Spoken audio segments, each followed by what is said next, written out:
Hello everyone, আসসালামু আলাইকুম। কেমন আছেন সবাই? আই হোপ সবাই ভালো আছেন, সুস্থ আছেন। আলহামদুলিল্লাহ, আমরাও সবাই ভালো আছি। You are simple lifestyle YouTube channel থেকে আমি উম্মে রুমান অন্ধ্রপ্রদেশের খাম্মাম শহর থেকে নতুন একটি ব্লগ ভিডিওতে আপনাদের সবাইকে ওয়েলকাম করছি।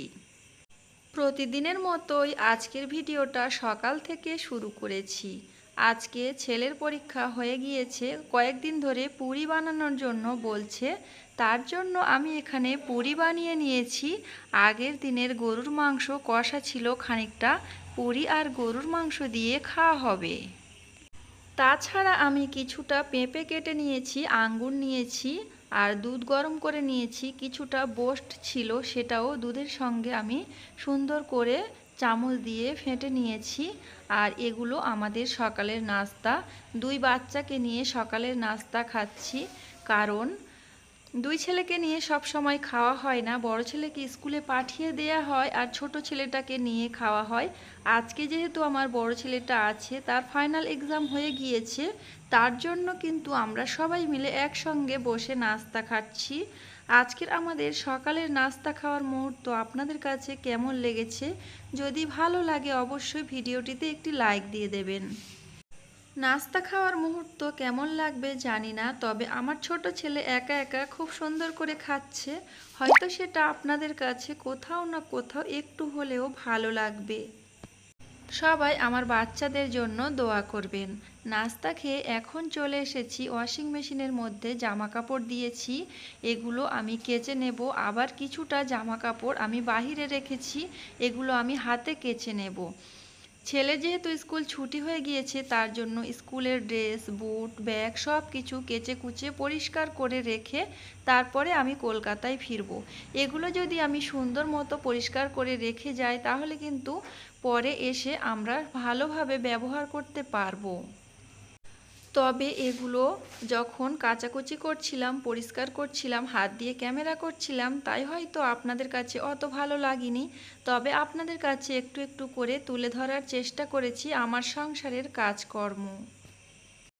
আগের দিনের কিছুটা ভাত ছিল, ওই ভাত দিয়ে খাওয়ার জন্য আমার ছেলে বলছিল, আম্মু তুমি একটু ডিম ভাজা করে দাও, তাহলে আমি একটু ওই ভাত খেয়ে নিই। তার জন্য কিন্তু একটু ডিম ভাজা করে দেয়া হচ্ছিল।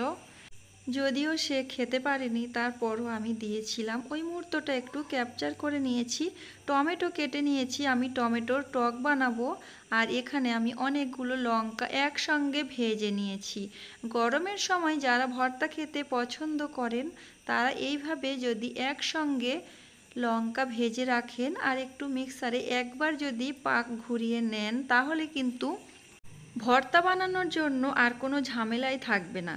ভর্তার স্পেশাল মশলা হচ্ছে শুকনা লঙ্কা, আর শুকনা লঙ্কা দিয়ে ভর্তা করলে কিন্তু ভীষণ মজা। আমরা কম বেশি সবাই জানি। এই টিপসটি আপনাদের কাছে কেমন লেগেছে অবশ্যই জানাবেন। আপনাদের কাছে যদি ভালো লাগে আপনারা এই রকম করে রাখতে পারেন। আমি অনেকটা মতো করে রেখেছি, কিছুটা নিয়ে যাব আর কিছুটা এখানে রেখে যাব। তাছাড়া এখানে রান্না বান্না করার জন্য আমি সব কিছু রেডি করে নিয়েছি। অলরেডি আমার টমেটোর টক বানানো হয়ে গিয়েছে। আরও কিছুটা পেঁপে কেটে নিয়েছি খাওয়ার জন্য। বাচ্চারা যেহেতু বাড়িতে আছে, তার জন্য কিন্তু তারা খাবে খাবে বলে দুষ্টুমি করছে। তাদেরকে খেতে দিলে তারা কিন্তু শান্ত হয়ে যায়, যার কারণে কিন্তু পেঁপে কেটে দিয়েছি। আমিও নিজে খাচ্ছি রান্না করতে করতে।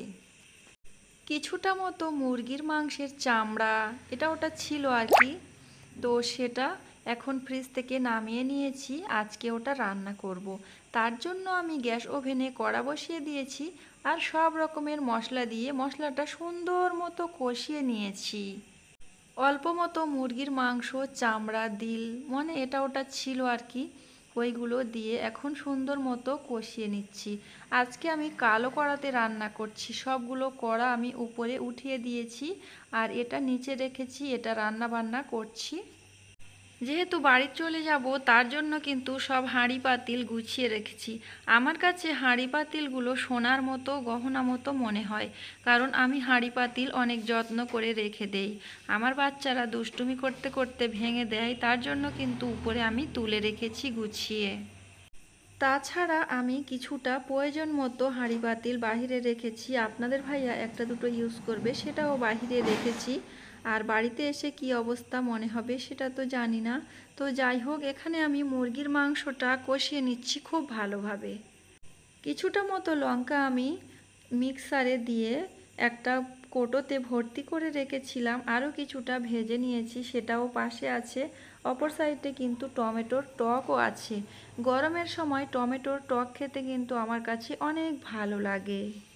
তাছাড়া অন্ধ্রপ্রদেশের খাম্মাম শহরে টমেটোর দাম অনেকটাই কম, তাই সব সময় চেষ্টা করি যেটার দাম কম হবে সেটা খাওয়ার জন্য। মধ্যবিত্ত ফ্যামিলির গৃহিণীরা সব সময় নিজের সংসারের আয় বুঝে ব্যয় করার চেষ্টা করে।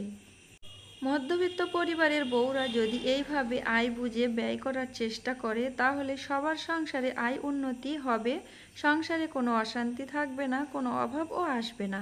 এখানে আপনাদের সঙ্গে কথা বলতে বলতে মুরগির মাংসের চামড়া মানে যেটুকু ছিল আর কি ওটা রান্না করা হয়ে গিয়েছে। ফাইনাল লুকটা আপনাদের সঙ্গে শেয়ার করে দিলাম। আমি জানি অনেকে মুরগির মাংস সুন্দর করে রান্না করে, আজকে আমি যেহেতু রান্না করেছি তাই আপনাদের সঙ্গে একটু শেয়ার করে দিচ্ছি। আজকের দুপুরে আলুর ভর্তা, টমেটোর টক, মুরগির মাংস রান্না, এটাই ছিল আমাদের দুপুরের খাবার। আমাদের এখানকার একটা প্রতিবেশী বউ সিমাই খেতে চেয়েছে আমার কাছে।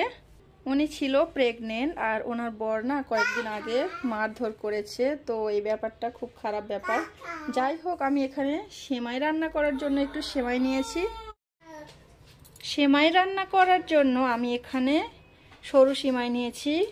আমার কাছে এতটুকু সিমাই ছিল, এর থেকে বেশি ছিল না, যেহেতু বাড়ি চলে যাব তার জন্য আর বেশি কেনা হয়নি। এখানে কিশমিশ নিয়েছি আর নিয়েছি কাজু বাদাম, সাথে আমি এলাচি নিয়েছি আর তেজপাতা নিয়েছি, আর এখানে ফুল ক্রিম মিল্ক নিয়েছি সেমাই রান্না করার জন্য, মানে 500 গ্রাম দুধ নিয়েছি। যেহেতু একজনের জন্য রান্না করছি তাই একটু সুন্দর করে রান্না করার জন্য চেষ্টা করছি। তো আপনারা সাথেই থাকুন, আমার ভিডিওটি দেখবেন, আশা করছি আপনাদের ভালো লাগবে। প্রথমে আমি দুধটা হাঁড়ির মধ্যে দিয়ে দিয়েছি আর বরফ জমে গিয়েছে। এখন আমি গ্যাস ওভেন অন করে দেব আর একটু ঘন করে রান্নাটা করার চেষ্টা করব। এখানে দুধটা ফুটে উঠেছে, তারপরে আমি একে একে সবগুলো উপকরণ দিয়ে দেব। তেজপাতা এবং এলাচ দিয়ে দিলাম, কিশমিশ, কাজু বাদাম এবং সিমাই ও দুধের মধ্যে দিয়ে দিলাম। ডাইরেক্ট ভয়েস দিয়ে কথা বলছি, খারাপ লাগলে ক্ষমা দৃষ্টিতে দেখবেন। এখন আমি এর মধ্যে দিয়ে দিচ্ছি চিনি, পরিমাণ মতো দিচ্ছি। খুব সুন্দর করে এটাকে ফুটিয়ে রান্না করে নেব। যেহেতু বাড়ি চলে যাচ্ছি আর ভয়েস দিতে পারবো না, তাই আমি ডাইরেক্ট ভয়েস দিয়ে আপনাদের সঙ্গে শেয়ার করছি। আমাদের জীবনটা এমনই, কখনো অন্ধ্রপ্রদেশে আর কখনো কলকাতায়, তো এভাবে চলে যাবে আমাদের জীবন, আর তাই আপনাদের সঙ্গে কিছুটা তুলে ধরেছি। সিমাই রান্না আপনাদের কাছে যদি ভালো লাগে অবশ্যই ভিডিওটিতে একটি লাইক দিয়ে দেবেন। ঝরঝরে সিমাই করার জন্য এই পাতলা সিমাই, সরু সিমাইটা যেটাকে বলা হয় জর্দা সিমাই, তো যার জন্য রান্না করছি সে বলেছে মানে দুধ সিমাই খাওয়ার জন্য, আর আমার কাছে তো অন্য কোনো সিমাই ছিল না, যেটা ছিল সেটা দিয়ে রান্না করে দেব। তাছাড়া আমাদের ঝোল সিমাই খেতে পছন্দ, মানে দুধ সিমাই আমি আমার বাচ্চা পছন্দ করি, কিন্তু আমার হাজবেন্ড এই জর্দা সিমাই খেতে পছন্দ করে, মানে ঝরঝরে সিমাই। সেমাই রান্নার ফাইনাল লুক আপনাদের সঙ্গে শেয়ার করে দিলাম, কেমন হয়েছে অবশ্যই জানাবেন।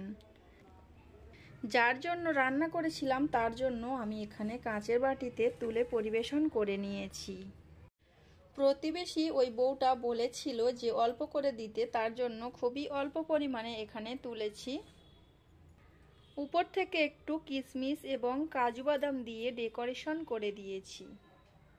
প্রতিবেশী প্রেগনেন্সি বউটার আমি দিয়ে এসেছি, সে খুব খুশি হয়েছে, তার খুশি দেখে আমি অনেক খুশি হয়েছি। আর কিছুটা সিমাই ছিল আপনাদের ভাইয়ার জন্য, এখানে আমি পরোটা বানিয়ে দিচ্ছি। সকালে পুরি বানিয়েছিলাম, কিছুটা ময়দা মাখানো ছিল আর সেটা দিয়ে আমি 2টা পরোটা বানিয়ে দিচ্ছি। 2টা পরোটা আর সিমাই দিয়ে আপনাদের ভাইয়া সন্ধ্যার নাস্তাটা খেয়ে নেবে। পরোটা দিয়ে ঘুগনি, মুরগির মাংস, গরুর মাংস খেতে পছন্দ করে। আজকে যেহেতু সিমাই রান্না করেছি তাই এটা দিয়েছি। আর বাচ্চা কান্না করছিল বড়টা, তার জন্য একটু নুডলস বানিয়ে দিয়েছি। পুরো ভিডিওটি আপনাদের কাছে কেমন লেগেছে অবশ্যই জানাবেন। ভিডিওর মধ্যে কোনো কিছু ভুল বলে থাকলে অবশ্যই ক্ষমা দৃষ্টিতে দেখবেন। সবাইকে সুস্বাস্থ্য কামনা করে এবং পরবর্তী ভিডিও দেখার আমন্ত্রণ জানিয়ে আজকের ভিডিওটা এখানে শেষ করলাম। সবাই ভালো থাকবেন, সুস্থ থাকবেন। আল্লাহ হাফেজ। আসসালামু আলাইকুম।